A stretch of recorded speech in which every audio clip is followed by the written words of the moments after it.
કોઈ એવો last message તમે વિદ્યાર્થીઓ જે અત્યારે તૈયારી કરતા હોય યુપીએસસીની, હવે વિદ્યાર્થીઓને કોઈ એક લાસ્ટ મેસેજ આપવા માગતા હોય એવો કોઈ મેસેજ? હું એ જ કહેવા માગીશ કે પોતાની જાત ઉપર વિશ્વાસ રાખો. એક બે વખત મારી પહેલી વખત પ્રિલિમ્સ નહોતી થઈ હતી, એટલે મારા ઉપર પણ મને ખુદને પણ વિશ્વાસ ડગીમગી ગયેલો કે આપણા માટે નથી આ ફિલ્ડ. પણ નાસીપાસ ના થાવ, તૈયારી સતત કરતા રહો, સેલ્ફ અકાઉન્ટેબિલિટી રાખો.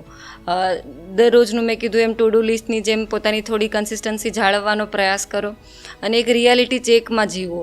તમે કોઈ પણ જે કંઈ પણ વાંચેલું છે તો રેગ્યુલરલી ટેસ્ટ આપતા રહો, રેગ્યુલરલી પોતાના પરફોર્મન્સને ઇવેલ્યુએટ કરતા રહો, એટલે તમને ખ્યાલ આવશે કે તમે સિલેબસમાં ક્યાં પહોંચેલા છો, તમે રેસમાં કઈ સ્થાને છો એ જાણવું જરૂરી છે, તો તમે ઇમ્પ્રૂવ કરશો.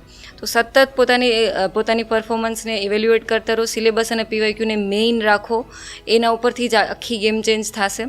અને અહીંયા ત્યાં બધા મટીરિયલમાં ફરવાને બદલે કોઈ એક રાખી લો કે બસ મારે એ જ કરવું છે ને એના ઉપર વિશ્વાસ રાખો અને કન્સિસ્ટન્સી સાથે મહેનત કરો. મારા કરતાં પણ સારી સફળતા આપ સૌને મળશે.